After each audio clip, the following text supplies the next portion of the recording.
Hello, this is Deborah Anderson, the BlkWmnAnimator, coming back to you with another video. And this video is about the benefits of living abroad. And this is going to be from an American viewpoint because a lot of other countries travel and we don't. So I lived in South Korea for 2 years from 2009 to 2011. And I always highly recommend living abroad to everyone who I come into contact who asks me about my experience. So I wanted to go through some points of the benefits of living abroad. The first one is stepping outside of your comfort zone. So it's a new city, possibly a new country, new language, and so every day is an adventure of sort. So, for example, I never got my clothes dry cleaned because I thought the adventure would be too much. I'm very in my head and analytical, so I would think that I would look up how to say something, and then whatever they would respond with, I wouldn't know what they were saying, and then we couldn't have a conversation, and then I couldn't dry clean my clothes. But I know that I probably was doing too much, and I probably would have been able to figure out how to go to the dry cleaners, and it would have been okay. But as far as stepping outside of your comfort zone, I remember when they first dropped me off at my apartment in Gwangju, and I was sitting on my bed, I was just like, I have absolutely no idea where I am in relation to anything else. And that's to say, like, if you gave me a map of Gwangju, I would not be able to point to you where I was. And that was just so interesting. It wasn't like a scary feeling. It just was like an interesting feeling to be in this country that I didn't really know about several months later, and to be sitting somewhere and just not have any grasp of where the heck I was. And just in a literal sense. Like, I knew that I was in Gwangju and I knew that I was in South Korea. You experience a lot of personal growth. You'll see an improved version of yourself, just all of the challenges that you have to undertake, and just how humble you have to be to just learn and adapt to somewhere that you're not familiar with. And so you have a lot of this independence and newfound confidence that can really help in your personal development, and you just feel accomplished when you are able to tackle the challenges that are in front of you every day. Something else you'll be doing is finding yourself. There are decisions that you have to make in your new country that you cannot get advice on from your friends or family back home, just because they don't have the context of the culture of your new country, how things are done. I mean, there are some stuff that are agnostic to culture where you can still ask for help, but there are some particular specific things where it's just like, they don't know. They don't know what, they probably don't even know what you're talking about. So you find yourself in having to make those decisions on your own. And so you gain, again, that confidence of being your own person. Another benefit is learning a new language. So if you go to a country where they do not speak your native tongue, I would take that as an opportunity to learn a new language. I have seen people not take this opportunity, but I would encourage you to do it. It will help you, think on your feet. If you can't think of a word, you have to adapt. You can get fluent in hand gesture, and it'll just expand your horizons. I've heard about people who are multilingual where they have different personalities depending on the language they're speaking, just because different languages are constructed different ways. And so you can kind of find a new language and a new kind of personality because some languages are more boisterous, some are more subdued and whatnot. So that's something to do. I would encourage you to concentrate on learning vocabulary. don't get so caught up in the grammar like I did, because Korean for an English speaker is a level 4 language, and that means it's really hard. Like a level 1 language would be some of the Romance languages like French, Spanish, Italian, because they're similar to English. But Asian languages and some other languages are kind of like the furthest thing you can get from English, so they're harder to learn. And so I would be all up in my head about the different grammar structures, and so I think that kind of held me back from learning as much Korean as I could. But I did try to learn the Korean, and I tried to become conversational. But that is a great opportunity and a benefit of living abroad, and then you can bring that back to your home country and put it on your resume, and that could possibly be the key to getting you a new job. Another benefit is learning about another culture. So that again is that adaptability, and like I mentioned earlier, you can find a new you, and that is not to say it'll be a fake you, but like it's a new you that has to exist in order to survive in your new country. So Korea, Deborah, slurped the heck out of some noodles. Like I was like, yes, manners are a social construct that just were made up at some point in life, and I do not have to adhere to those things in the Eastern world. So I'm just like souping it up, like. But I mean, once I got back to America, I got my manners back because I don't want people looking at me crazy.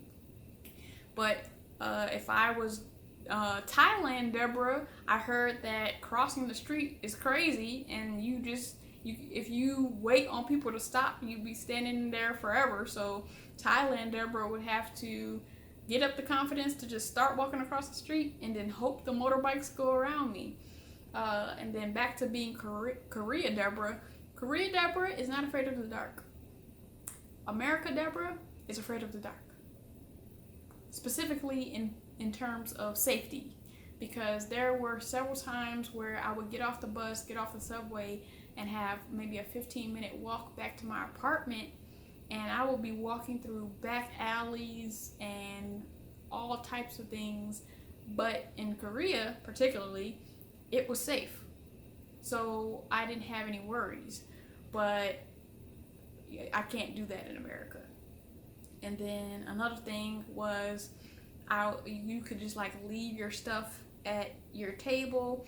If you went into a restaurant, if you wanted to save your seat, you could put your bag down. It will be back there when you got back. Even if you forgot your bag, came back maybe 15-20 minutes later, it probably will still be there. So that's a different kind of existence, which is still Deborah, but I was able to be more free in some instances than I was able to be in when I am America. So intercultural competence. So this is not guaranteed when you move abroad, particularly if you take the arrogant American route.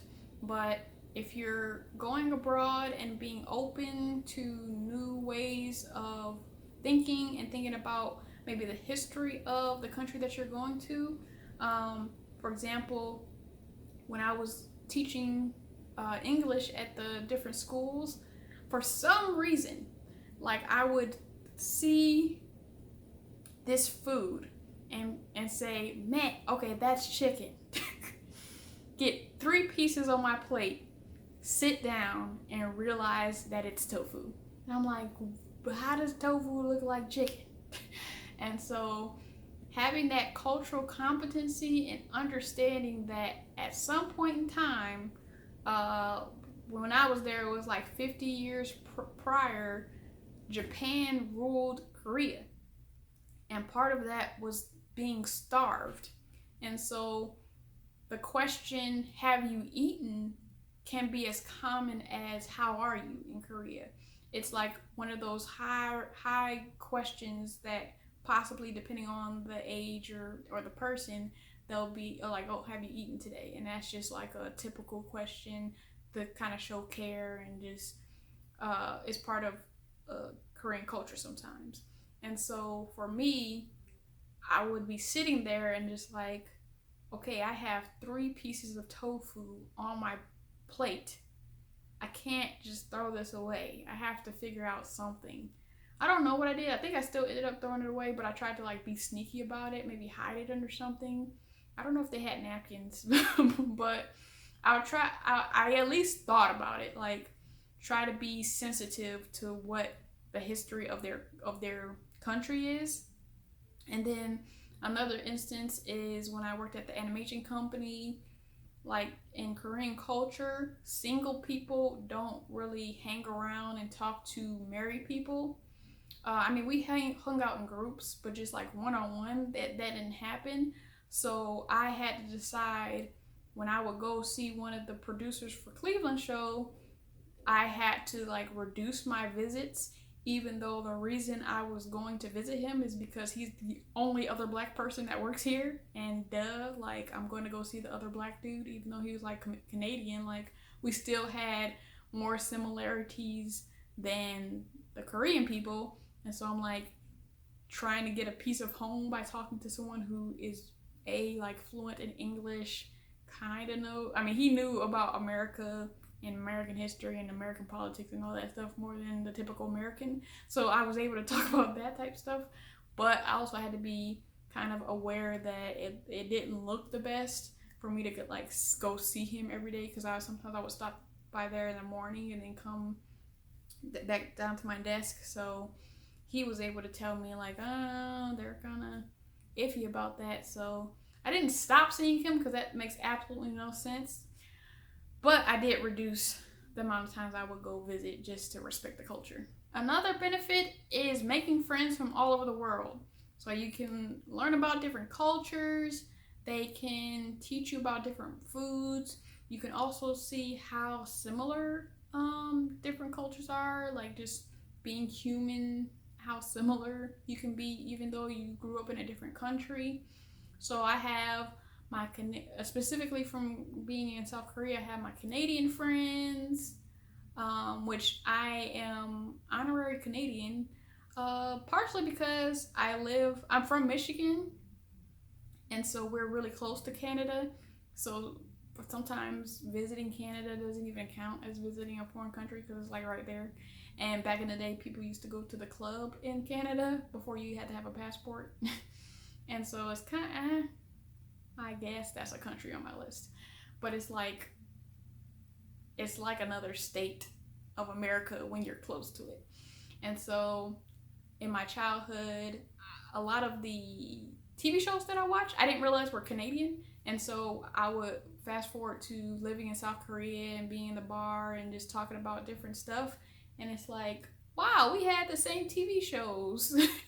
So like, Michigan got Canada's children's shows, and then apparently Canada got to see how much crime was going on in Michigan or Detroit. I got my Korean friend Jayen that I still talk to today. I have my Irish friend James, which I check up on him and his linguistic journey and all the things that he wants to do. And then I have my well-traveled American friends that I keep in contact with. So it's like a certain type of person that kind of, especially from America, that goes and lives internationally. So you get to just become friends with all these different type people, even in learning about different parts of America by meeting people from different states. So making new friends, and they could even possibly become your language partner if you want to learn a language from their country. So it's a huge benefit. I'm still friends with a lot of people today that I met in South Korea. Another benefit is gaining new perspectives on other countries and gaining new perspectives on your own country by living in another country. So not everyone, but a typical thought about Americans when they travel abroad is that we're kind of arrogant and ignorant. And so you can see an American from a mile away. And so we tend to think that we're the only country that has certain things, or we're the best at certain things, which depending on the country, we're not. So living in South Korea, I got the opportunity to have universal health care as a foreigner. And in 2019, I don't have that opportunity as a native of my country, of America. So that was awesome because Koreans go to the doctor like water. Like when you don't have to pay astronomical bills for getting checkups and just checking out and getting cancer screening or something. Like you go to the doctor like anytime, like, oh, my elbow's hurting a little bit, let me go to the doctor. And I just read something. This woman was in a Scandinavian country or something like that, and she had like a lump that she found, and she was asking her coworkers like, oh, how do I get a referral to go to a cancer doctor? And they're like, what's a referral? Like, just go to the cancer place. And she's like, no, but like, how do I get access? And they're like, just go. And so she gets there, and then she's just like, oh, like, basically she got there, they ran a test, they're like, oh, let's go across the hall, sorry for this being an inconvenience that it's not in this room, like, let's go across the hall, do this other test, bam bam boom, within maybe 20 to 30 minutes she found out that the lump was not cancerous. Like, and that was just like a wow moment for her, because in America, one, it would have cost a lot. Two, you would have had to go to like 3 different doctors. Three, it would have taken forever even if you were at one doctor. So, I mean, when you go to other countries, you just gain new perspectives on how other people can live life in a different way, but it's right as well. Like, not just because we're living life as in this way doesn't mean it's the only way to live life correctly. Additionally, I saw a conversation once where people were asking, because there's been a lot of protests in France, South Korea, China, and different countries, and somebody was asking like, okay, why don't y'all protest like this in America? And somebody made the point that we can't protest like other people protest in other countries because our healthcare is attached to our job. So there's a freedom of not having healthcare attached to your job when you're fighting for your job, your wages, your industry. Like, especially if you take the fight for a $15 minimum wage, these people, not everybody who has a minimum wage is working for a fast food company, and that's one thing that people need to acknowledge. But some of these people are working for like fast food companies where you're kind of expendable. So if you're out there protesting, you could just lose your job, and then you don't have that access to healthcare if you have a family or a spouse that needs it, or a grandparent that needs your healthcare. You're not going to fight for your rights because you can't make waves. And so you're just gonna keep going to work. And then the people who either just don't care and just want to fight for their right to party, but they're going to kind of fall on the sword and protest. And that's like a different perspective on protesting in America. One new perspective I gained is like, I definitely want to get old like a Korean old person. Luckily, in recent years, old people in America are kind of doing their own thing and living their lives. But back when I went to Korea, it just seemed like when you reach a certain age in America, you just decide that you're dead. Basically, like, you just decide, I cannot learn anymore. I am not required to do anything else. Just like that living for retirement, where I'm just like, I will just exist in this world until I die, and that's about it. And when I went to Korea, it just was cool to see older people on the ski slopes. I remember being in a subway, and this older Korean guy scaled so many steps. Like, I was in my 20s and I'm like, I'm not doing that. I'm taking an escalator, because that particular subway was like 100 steps. Like, he was being ridiculous.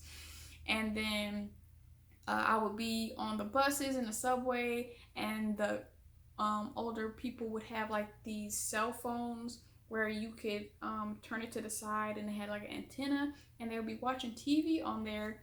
And sometimes in America, I just knew that a lot of American older people would never get to that point, because even if you did everything for them, if you set it up, if you just taught them how to turn it on or get to the TV part of the phone and teach them how to change the channel, like, oh no, that's too much. Like, I can't learn how to do that. Like, I don't want this new technology. I just like be okay with whatever technology I learned from childhood or in my younger adulthood, and then I just don't want to learn anything else.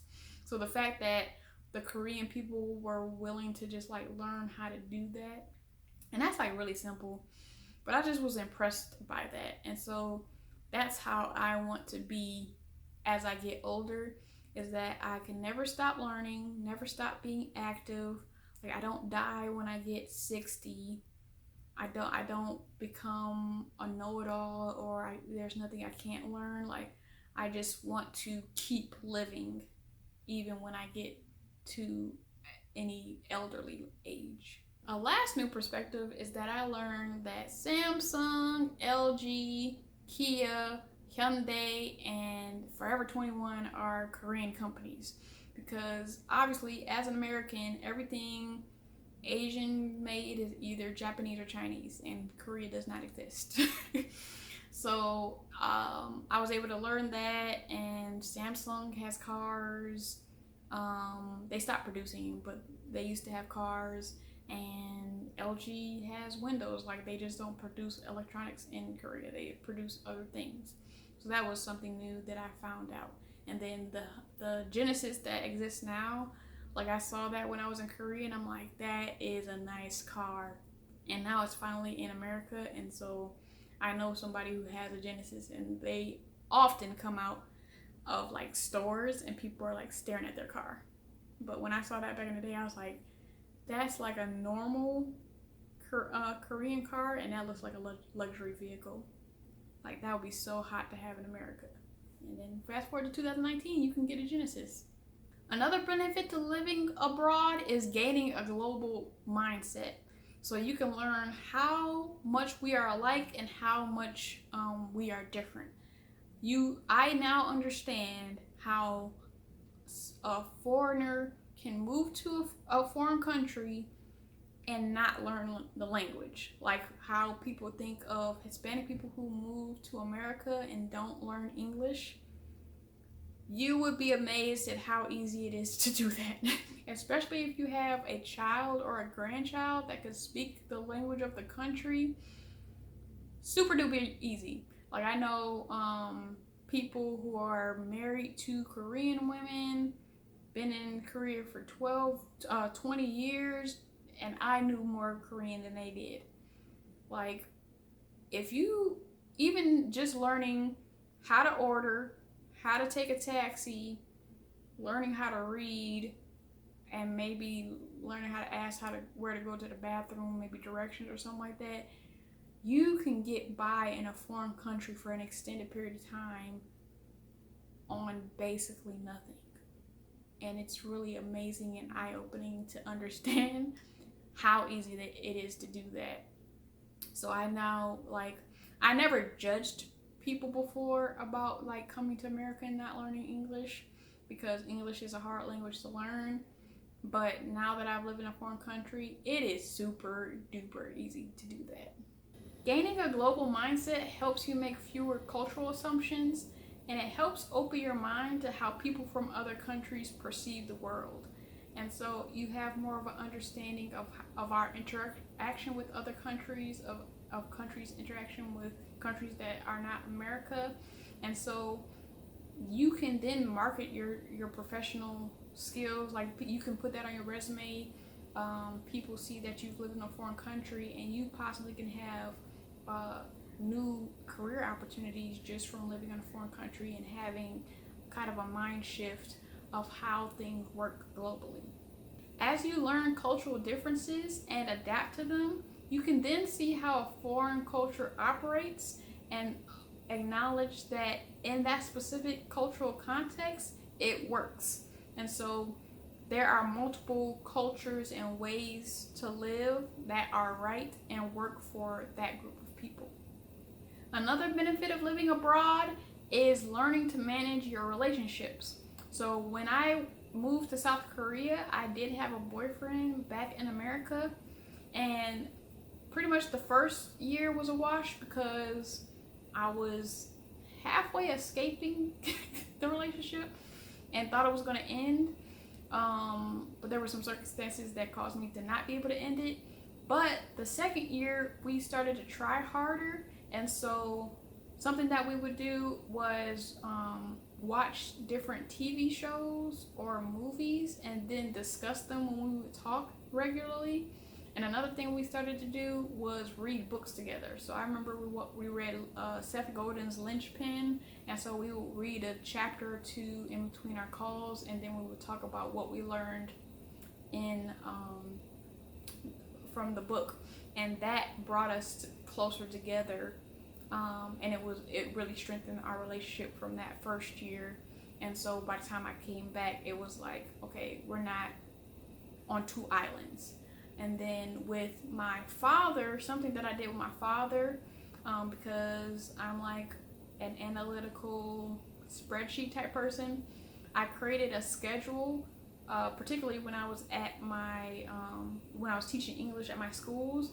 I would have my schedule of when I had class, and on one side I would put what time it was in Korea, and then on the other side I would put what time it would be in Michigan, so that he would know when he could call me, because because it was like 15 or 16 hours ahead, there were kind of places at the beginning of my day and at the end of my day where he could call me. So I wanted him to like have the knowledge of, okay, let me look at the schedule. Okay, Deborah sleeps, so I'm not gonna call her, or she has a class right now, so I'm not gonna call her, but in this break I can call her and talk to her.